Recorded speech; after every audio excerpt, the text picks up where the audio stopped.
За сайн уу юу яцхан. Хэдүүлээ энэ удаагийнхаа бичлэгээр 2025 онд нээлттэй хийжсэн High Five хэмээх нэртэй Supernatural киног хураангуул үзсгэх болно. Ингээд бичлэгээ улаавч үзсгэн үү. Манай энэ удаагийн бичлэгийг олон улсын спортын чиглэлээр үйл ажиллагаа явуулдаг компани хамтран үргэж байна. Хамтран ажиллагч байгууллагын талаарх дэлгэрэнгүй мэдээллийг сэтгэгдэл хэсэгт байршуулсан тул сонирхож байвал сэтгэгдэл хэсэг рүү орж үзээрэй. Мөн манай сувгийн Dairy Caps гэсэн урамшууллын кодыг ашиглаад урамшуулал авах боломжтой.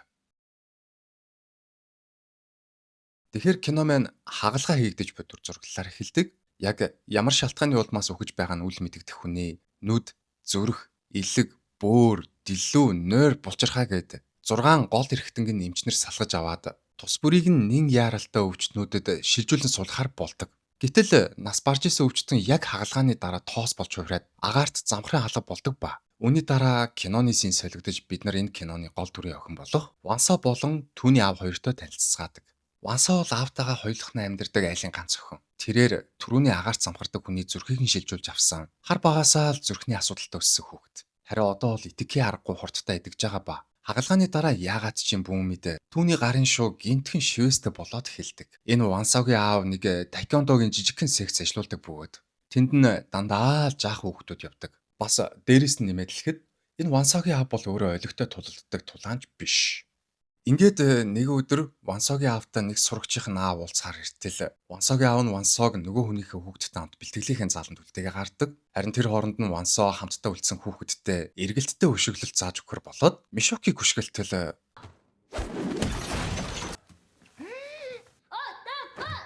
саяны үйл явдлын дараа Вансо биед нь гараад байгаа өөрчлөлтөө мэдрэхийн тулд нэг өксүр зам руу гүйж үзэхээр шийддэг. Тэгээд тэр замаараа дээшгээ гүйгээд эхэлтэл итгэхийн аргагүй хуртаа гүйж бариад өндрөөс өндөр дүсэрч хараагаад яг л супер баатар шиг болцсон байдаг.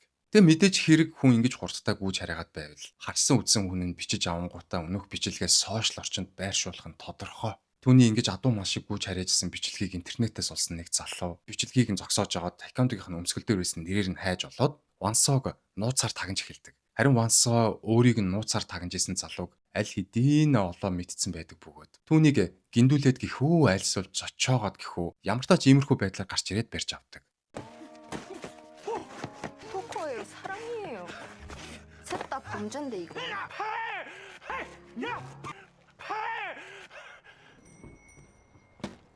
Энэ залуугийн нэрийг Жисүн гэдэг. Киноны ихэнд гарч байсан өвчтний уушгийг нь авсан хүн. Жисүн хэлэхдээ би яг л чам шиг супер чадвартай. Бас би хагалгааны дараа шуун дээрээ шивэстэй болчихсон. Миний чадвар баг зэрэг сонин. Би амьсгалаа бүтэн өдөржингөө түгжиж чаддаг. Бас дээрэс нь би яг л хой салхи шиг хүчтэй хүлээж чаддаг болсон гэж хэлээд өөрийнхөө чадрыг унсаад үзүүлэхээр болдог.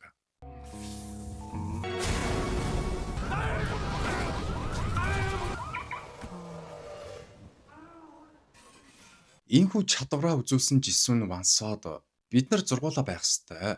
Тухайн үед нийт 6 хүнд идэрхтэн шилжүүлэн суулгах хаалгаа хийсэн юм байна лээ. Ямар ч тач би чамайг олсондоо туйлын баяртай байна. Одоо үлдсэн 4 хүнээ хайгаад олчвол яг болох гээд байна. Чи надтай хамт явж нөгөө дөрвөө хайх уу гэж асуутал Вансогийн сониуч занаа нь хөдлөөд Жисүнтэй нийлж супер чадвартай хүмүүсийг хайхаар болдог. Тэгээд энэ хоёр нийлж хаалгаанд орсон хүмүүсийн мэдээллийг цуглуулж явсаар Сонны гэдэг нэртэй нэг ихчийг олж авч танилцдаг. Энэ Сонны гэдэг хүн бөөр шилжүүлэн суулгах хаалгаа хийлгэжсэн байдаг ч харамсалтай нь одоогоор ямар нэгэн супер чадвартай болж амжаагүй. Бас дээрээс нь энэ талаар ямар ч мэдээлэлгүй явж исэн байдаг ба. Вансо Жисүн хоёр Сонны ихчэд өөрсдийнхөө тус бүрийн чадруудаа үзүүлчихэд танд ч муу ялгаагүй ямар нэгэн чадвар байх ёстой. Та түүнийг олж илрүүлэх ёстой гэдэг зөвлөгөө өгч байтал гаднаас Кидон гэдэг нэртэй нэгэн залуу орж ирдэг.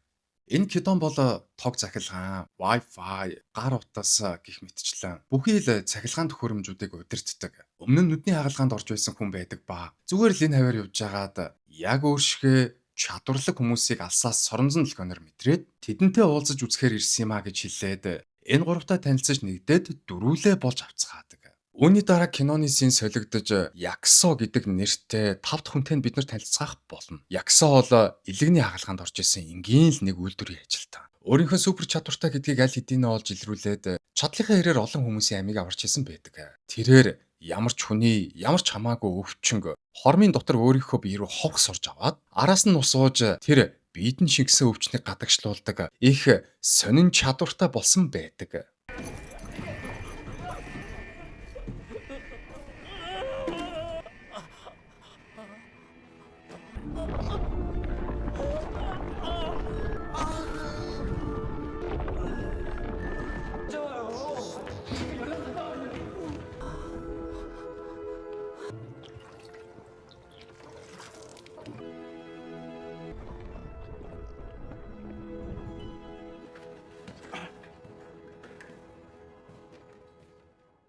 За одоо хэдүүлээ 6 дахь хүн буюу хамгийн сүүлийн үнтэйгээ танилцгаах болно. Түүний нэрийг Ёнчо гэдэг 86 настай маш хүнд өвчтэй асар баян эрхэм. Даанч хүнд өвчтний улмаас болоод өнөө маргаашаа хүлээгээ твтэж байгаа нь. Харин бүсгүй бол түүний газар дээрх ганц охин. Аавыгаа эдгэхийн тулд шинжлэх ухаан болон шашин мөргөлгээд аль алийг нь л хослуулж байгаа нэгэн. Тэгтэл хазаар Ёнчо хэмээх энэхүү хүнд нойр булчирхай хагалгаа хийгдээд нөгөө супер хүний нойр булчирхайг шилжүүлэн суулгахтал гентхэн ухаан орж ундиж ирээд би өлсөд надад хоол хэмээн нэгтэг. Ийхүү хүнд өвчнийг ялсан Ёнчо болон түүний охин хоёр энэ үйл явдлыг энэ бол бурхны хүч, бурхан өөрсдийнх нь залбирлыг сонссон учраас хүнд өвчнийг нэтгэж өгсөн. Тиймдээ үхлийг ялсан Ёнчо бол өөрөө бурхны хүч чадалтай болсон хэмээн сэтгцгээгээд өөрсдийнхөө шин шашны урсгалыг дэлгэрүүлэхээр болцгоодог. Ингээд аав охин хоёр шин шашны урсгалаа дэлгэрүүлэх арга хэмжээнийхээ бэлтгэл ажлыг базааж авах үедээ Хуан гэдэг нэртэй нэг хүнтэй уулздаг. Энэ Хуан Ёнчогийн хуучных нь бизнес түнш. Тэгээд бас өөр нэг шашны урсгалын тэргүүн хүн юм байна лээ. Ямар ч тач энд ирэнгүүтээ Ёнчотой эхлээд мөнгөний хэрүүл хийдэг. Дээсүүл рүүгээ Ёнчотой муудалцаад нөгөөтхөнтэйгээ зандалтаад бараг л бие биенээ цохингоо алдан автал Ёнчо Хуаныг багалзуурнаас нь натгаж аваад амьдралын энергийг өөрийн мэдлгүй хог сарж авангуудаа ухаан алдуулж унгаагаад яг тэр сорсон хэмжээний энергиэрээ залуухан болоод эхэлдэг. Тэгэнгүүтээ өөрийгөө бүр гайхаад нэг модонд хүрээд үзтэл модны энергийг бирүүгээ сорж аваад жинхнээсээ л бурхны хүчтэй болцсон байдаг. Харин түүний охин аавд нь хагалгаа хийсэн эмчийг дуудаж уулзангуудаа аав нь хагалгаа хийлгэснээс хойш нэгдүгээрт цоо эрүүл, хоёрдугаарт ер бусын хүчтэй болсон талаар дуулахтал эмч аавынхын доонор угаасаа л ер бусын биетэй хүн байсан. Тэр хүний 6 гол эрхтэнг 6 хүнд шилжүүлэн суулгасны нэг нь танаа аав байсан юм аа гэж хэлтэл. Ёнчогийн охин тэгвэл би тэр 5 хүнийг тавууланг нь барьж аваад эд эрхтнүүдийг нь аавынхаа бие рүү шилжүүлэн суулгах болно гэж хэлээд эмчээс бусад 5 хүний хувийн мэдээллүүдийг аваад тавууланг нь бариулахаар өөрийнхөө хүмүүсийг явуулдаг. Үүний дараа киноны шин солигдож Вансо, Жисүн, Сонны ихч 3 гарч эхэлдэг. Энэ 3 сургуулийн харын талбай дуулзаа сууж итэл гуруулан лун нэгэн зэрэг Кидон надад туслаарай, намайг хүмүүс барьцаалчихлаа. Намайг авраарай гэсэн утгатай мессеж болон байгаа газрын локейшнийг хамтд нь илгээдэг. Учир нь Кидон казино орж слот машин тоглоод супер хүчээ ашиглаад 11 удаа дараалж хожоод асар их мөнгө авснаас болж казиног нь тахаа этгээдүүдэд баригдаад гараа хуглуулахар болчихсон байдаг. Тэгээд яг гараа углуулахаа байж ахт нь нөгөө 3 гаднаас орж ирцгээгээд Жисүн мафийн луу ганцхан найтилгаж хуу хамаад Кидоныг дагуулж гадагшаага гүйж гараад мафийнхнаас ийхүү зогтаадаг.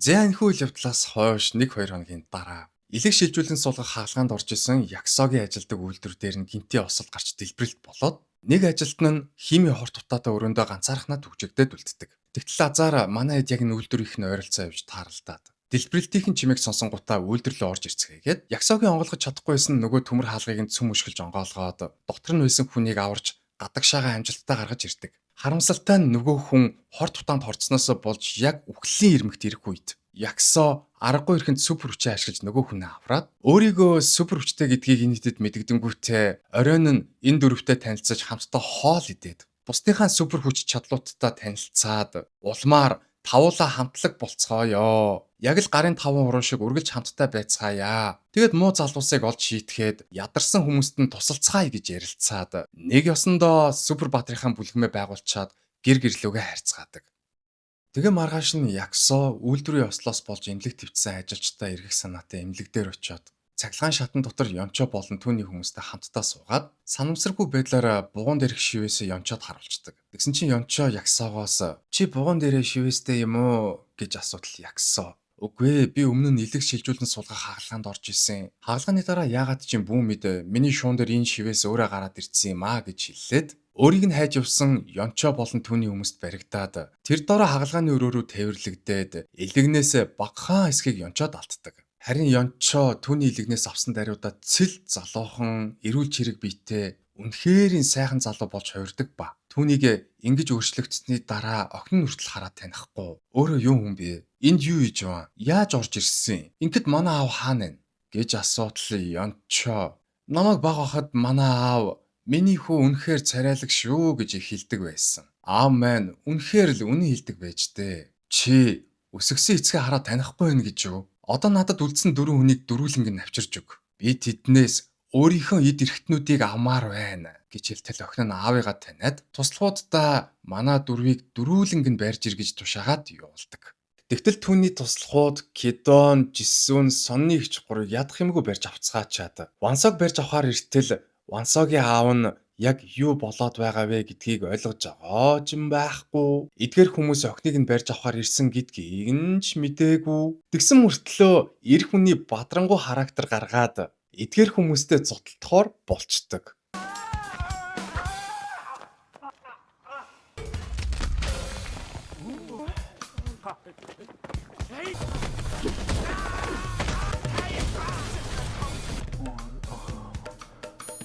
김치 다 먹었지. 빈통 갖다 줄게 지금. Энэхүү үйл явдлын дараа Ёнчо болон түүний охин хоёрын үүсгэсэн шин шашных нь урсгалд нэгтгэхээр ирж буй хүмүүсийн цуваа харагддаг. Учир нь Ёнчо үхлээс эргэж ирэх үедээ бурхны хүчийг ашигласан. Бас өөрт нь итгэж өөрийг нь дагсан хүмүүсийг бурхныхаа хүчээр эдгэж өгнө гэж зарлал гаргасантай нь холбоотой байдаг ба Ёнчо өөрт нь нэгтгэхээр ирж буй хүмүүсийн цувааг харангуйтаа хүмүүстэй уулзахаасаа өмнө хүчээ улам нэмэгдүүлсэн нь дээр юм байна гэж бодоод Кидоны өрөөсөн нүдийг нь өөртөө авахар болдог. Тэгээд Кидоныг хорж байсан контейнераас нь гаргаад хагалгааны өрөөрөө тээвэрлэх зураг Кидон супер хүчээ ашиглаж Вонсоо руу бид гурыг хүмүүс барьцаалчихсан ирж авраарай гэсэн утгатай мессеж болон байгаа газрынхаа локейшнийг илгээгээд мөн ялгаагүй супер хүчээ ашиглаж Сонны ихч болон Жисүн хоёрын хоригдож байсан контейнерын хаалгыг нээж өгчөөд өрөөснүүдээ Ёнчод алддаг. Харин нөгөө талд Вансоо Кидоны илгээсэн мессежийг нь уншингуудаа тэр дор гэрээсээ гарах гэтэл аав нь "Охиноо хайшинч ганцаарнг нь гаргахгүй. Түрүүнийг шиг муу хүмүүс дахиад гараад ирэх юм бол миний охин биеэ хамгаалж чадахгүй штэ. Аав нь охиноо хүргээд өгье" гэж хэлээд Кидоны илгээсэн локейшн руу охинтойгоо хамтдаа явдаг. Үүний дараа киноны син солигдож өрөөснүүдээ алдсан Кидон болон илэгнийхээ талыг алдсан Ягсоо хоёр хоёулаа зэрэгцээ твцсэн. Хин хинийх нь биеийн байдал тун тааруухан байгаа харагддаг ба Кидон Ягсоод "Та бүх хүч чадлаа алдсан уу? Танд жаахан ч болтгой хүч чадал үлдсэн үү? Хэрвээ танд жаахан ч болтгой хүч чадал үлдсэн бол тэрийг ашиглаад намайг тэнхрүүлээд өгөөч" гэж хэлтэл Ягсоо өөрт нь үлдсэн эцсийн хүчээ шавхаад Кидоныг тэнхрүүлж өгөхөр болдог. Харин Ёнчо өөрийнх нь дагагч болохоор ирсэн хэдэн мянган хүмүүсийн өмнө тайзан дээр гарч иртэл түүний цэл залуухан төрхийг харсан хүмүүс гайхаад "Энэ юу хүн бэ? Бидний эцэг Ёнчо хаана байна аа?" хэмээн орилдож эхэлтэл Ёнчо Кидоноос авсан нүднийхээ хүчээр бүх хүмүүсийн гар утсыг удирдаад дараад нь Ёксоогоос авсан илэгнийхээ хүчээр сумгаан хүнийг идгээж хоёр хөлдөөр нь босгоод улмаар цээжин бие нь галд түлэгдсэн хүний шарх соргийг улмөргүй идгээж өгөнгүүтээ "Би бол та нарын хайгаад байгаа эцэг Ёнчо ч юм байна. Та нар намайг чин сэтгэлээсээ шүтэж чин сэтгэлээсээ дагах юм бол миний энэ хүч чадлаас хүртэх хэрэгтэй болноо. Надад дагаар орж намайг чин сэтгэлээсээ шүтэж надад чин сэтгэлээсээ залбирцгаа" гэж орилдол хүмүүс "Ааваа намайг ашиглаач" гэж орилдог бичлэг дээр гардаг шиг "Ёнчо намайг ашиглаач" ингээд энэхүү үйл явдалтай зэрэгцсэн Ансаа болон түүний аав хоёр эднэрийн байгаа барилгын гадаа ирцгээдэг. Тэгтэл Ёнчо аав охин хоёрыг ирсэн гэдгийг алсаас мэдрэнгүүтээ Төгжээтэй байсан бүх хаалгануудаа алсаас удирдах нээж өгөөд аав охин хоёрыг дотгошоо оруулангуудаа өөрөө ч муу ялгаагүй аав охин хоёр дээр хурч ирээд Вансаг хараад дажгүй хөөхөн охин байх чинь вэ. Бодвол тэр хажууд нь байгаа ба аав нь лахта. Би түс тас гэж шулуухан хэлчихье ба. Би танаа охины зүрхийг амаар байна. Энэ охины цээжин дотор цохилж байгаа зүрх өгтөө бол миний цээжин дотор цохилох ёстой зүрх гэд үнэн бадрангуу томорч байхтай зэрэгцэн сонны ихч болон жинсүү хоёр мөн нөгөө талаас Якса болон Кидо нар хурч ирцгээгээд Ёнчогийн эсрэг тулдахаар болцгоодог. Тэгтэл тайкондогийн секц ажилладаг Вансагийн аав өөртөө мангар итгэлтэйгээр хамгийн ихний довтлогоо хийдэг.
Зайн бүхний дараа киноны төгсгөлийн сэн гарч эхэлдэг бөгөөд манай тав яг л өмнө нь ярьжсэн шигэ гарын тав хороо шиг үргэлж хамтдаа явцгаадаг болж. Эмнэлэг твтэж буй хүн түнд өвчтөө хүмүүсийг сэм имчилж өгцгөөгөөд супер баатруудынхаа ажлыг нууцаар хийж буй дур зураглал гарснаар ерөнхийдөө кино маань өндөрлөдгөө.